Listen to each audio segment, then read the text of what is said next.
आदिल के दो भाइयों को हिरासत में लिया गया है। आतंकियों के मददगारों को भी अब ऐसे हिरासत में लिया जा रहा है। मदद करने के शक में हिरासत में लिया गया है। यानी जो आतंकी आदिल है, इसकी दो भाई, ये माना जा रहा है कि इन्होंने भी मदद की होगी और इसलिए अब हिरासत में लिया गया है। आतंकी और आतंकियों के मददगारों से भी पूछताछ हो रही है, क्योंकि जिस तरह से ये लोग वहां जाते हैं, टूरिस्ट को गन पॉइंट पे मार देते हैं, ये सारी जानकारियां इनके पास कहां से आई थी, अगर रेकी की गई थी तो उसमें मदद किसने किसने की थी, कितने ऐसे स्लीपर सेल्स हैं जो कश्मीर में काम कर रहे हैं और इन आतंकवादियों की मदद कर रहे हैं। बड़ी खबर इस वक्त बता रहे हैं जतिन हमारे साथ लगातार जुड़े हुए। जतिन, बताइए और क्या कुछ डिटेल। दो भाइयों को हिरासत में लिया गया है आदिल के, जिनके ऊपर सीधा सीधा शक है कि मदद की गई होगी।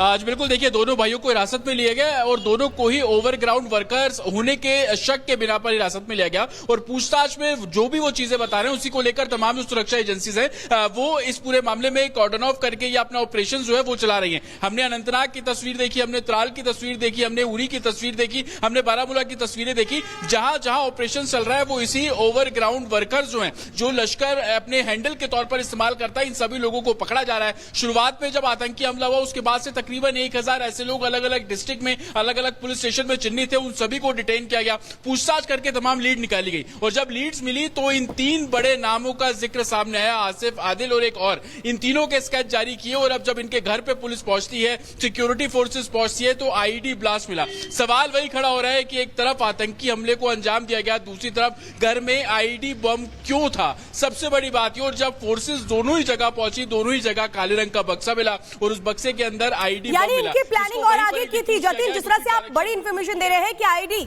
भी इनके घर से मिला है, यानी एक तरफ टूरिस्ट को मारना था, दूसरी तरफ घरों को उड़ाना था।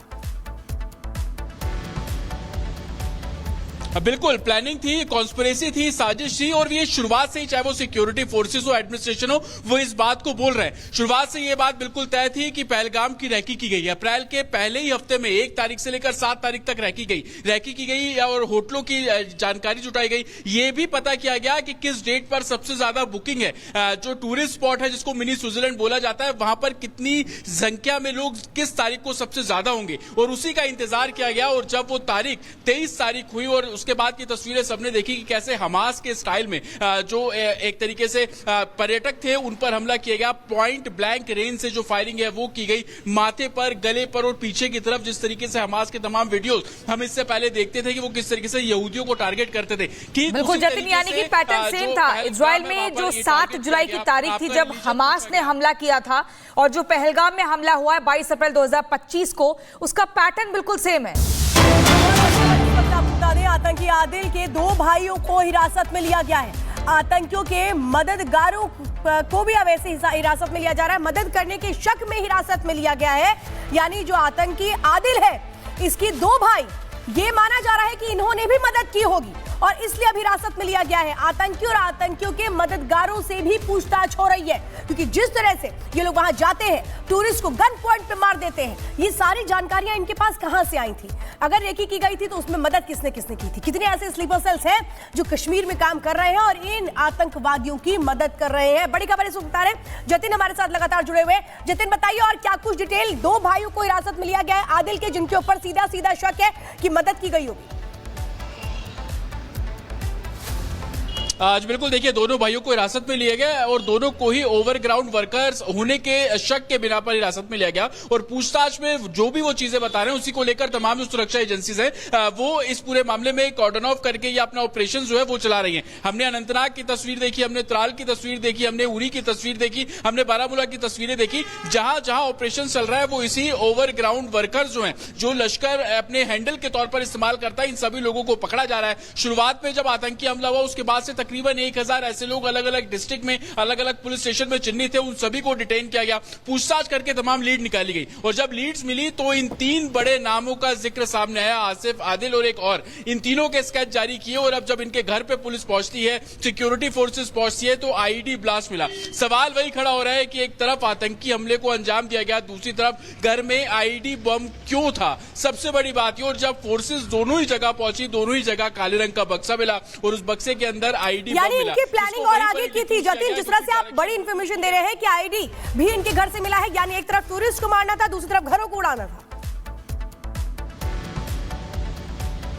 बिल्कुल प्लानिंग थी, कॉन्स्पिरेसी थी, साजिश थी और ये शुरुआत से ही, चाहे वो सिक्योरिटी फोर्सेस हो, एडमिनिस्ट्रेशन हो, वो इस बात को बोल रहे हैं। शुरुआत से ये बात बिल्कुल तय थी कि पहलगाम की रैकी की गई। अप्रैल के पहले ही हफ्ते में 1 तारीख से लेकर 7 तारीख तक रैकी की गई और होटलों की जानकारी जुटाई गई। ये भी पता किया गया कि किस डेट पर सबसे ज्यादा बुकिंग है। जो टूरिस्ट स्पॉट है जिसको मिनी स्विट्जरलैंड बोला जाता है, वहां पर कितनी संख्या में लोग किस तारीख को सबसे ज्यादा होंगे और उसी का इंतजार किया गया। और जब वो तारीख 23 तारीख हुई और उसके बाद की तस्वीरें सबने देखी कि कैसे हमास के स्टाइल में जो एक तरीके से पर्यटक थे उन पर हमला किया गया। पॉइंट ब्लैंक रेंज से जो फायरिंग है वो की गई, माथे पर, गले पर और पीछे की तरफ। जिस तरीके से हमास के तमाम वीडियोस हम इससे पहले देखते थे कि वो किस तरीके से यहूदियों को टारगेट करते थे। ठीक बिल्कुल जतिन, यानी कि पैटर्न सेम था। इजराइल में जो 7 जुलाई की तारीख थी जब हमास ने हमला किया था और जो पहलगाम में हमला हुआ है 22 अप्रैल 2025 को, उसका पैटर्न बिल्कुल सेम है। बता दें, आतंकी आदिल के 2 भाइयों को हिरासत में लिया गया है। आतंकियों के मददगारों को भी अब ऐसे हिरासत में लिया जा रहा है। मदद करने के शक में हिरासत में लिया गया है। यानी जो आतंकी आदिल है, इसकी 2 भाई, ये माना जा रहा है कि इन्होंने भी मदद की होगी और इसलिए अब हिरासत में लिया गया है। आतंकी और आतंकियों के मददगारों से भी पूछताछ हो रही है, क्योंकि जिस तरह से ये लोग वहां जाते हैं, टूरिस्ट को गन पॉइंट पे मार देते हैं, ये सारी जानकारियां इनके पास कहां से आई थी?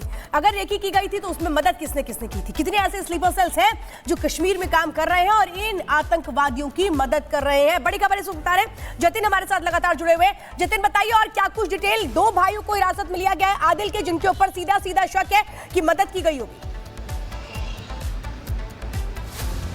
आज बिल्कुल देखिए, दोनों भाइयों को हिरासत में लिया गया और दोनों को ही ओवरग्राउंड वर्कर्स होने के शक के बिना पर हिरासत में लिया गया। और पूछताछ में जो भी वो चीजें बता रहे हैं उसी को लेकर तमाम जो सुरक्षा एजेंसीज हैं वो इस पूरे मामले में कॉर्डन ऑफ करके ये अपना ऑपरेशन जो है वो चला रही हैं। हमने अनंतनाग की तस्वीर देखी, हमने त्राल की तस्वीर देखी, हमने उरी की तस्वीर देखी, हमने बारामूला की तस्वीरें देखी। जहां जहां ऑपरेशन चल रहा है वो इसी ओवरग्राउंड वर्कर्स जो हैं, जो लश्कर अपने हैंडल के तौर पर इस्तेमाल करता है, इन सभी लोगों को पकड़ा जा रहा है। शुरुआत में जब आतंकी हमला हुआ उसके बाद से तकरीबन 1000 ऐसे लोग अलग अलग डिस्ट्रिक्ट में, अलग अलग पुलिस स्टेशन में चिन्हित थे, उन सभी को डिटेन किया गया। पूछताछ करके तमाम लीड निकाली गई और जब लीड्स मिली तो इन 3 बड़े नामों का जिक्र सामने आया, आसिफ, आदिल और एक और। इन तीनों के स्केच जारी किए और अब जब इनके घर पे पुलिस पहुंचती है, सिक्योरिटी फोर्सेस पहुंचती है, तो आईईडी ब्लास्ट मिला। सवाल वही खड़ा हो रहा है कि एक तरफ आतंकी हमले को अंजाम दिया गया, दूसरी तरफ घर में आईईडी बम क्यों था? सबसे बड़ी बात ये, और जब फोर्सेस दोनों ही जगह पहुंची, दोनों ही जगह काले रंग का बक्सा मिला और उस बक्से के अंदर आईईडी बम मिला। इनकी प्लानिंग और आगे की थी जतिन, जिस तरह से आप बड़ी इंफॉर्मेशन दे रहे हैं कि आईडी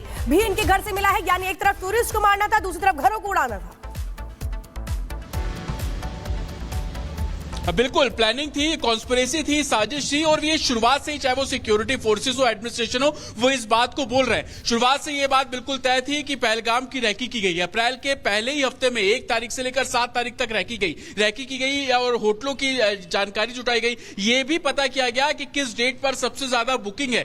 जो टूरिस्ट स्पॉट है जिसको मिनी स्विट्जरलैंड बोला जाता है, वहां पर कितनी संख्या में लोग किस तारीख को सबसे ज्यादा होंगे और उसी का इंतजार किया गया। और जब वो तारीख 23 तारीख हुई और उसके बाद की तस्वीरें सबने देखी कि कैसे हमास के स्टाइल में जो एक तरीके से पर्यटक थे उन पर हमला किया गया। पॉइंट ब्लैंक रेंज से जो फायरिंग है वो की गई, माथे पर, गले पर और पीछे की तरफ। जिस तरीके से हमास के तमाम वीडियोस हम इससे पहले देखते थे कि वो किस तरीके से यहूदियों को टारगेट करते थे। ठीक बिल्कुल जतिन, यानी कि पैटर्न सेम था। इजराइल में जो 7 जुलाई की तारीख थी जब हमास ने हमला किया था और जो पहलगाम में हमला हुआ है 22 अप्रैल 2025 को, उसका पैटर्न बिल्कुल सेम है।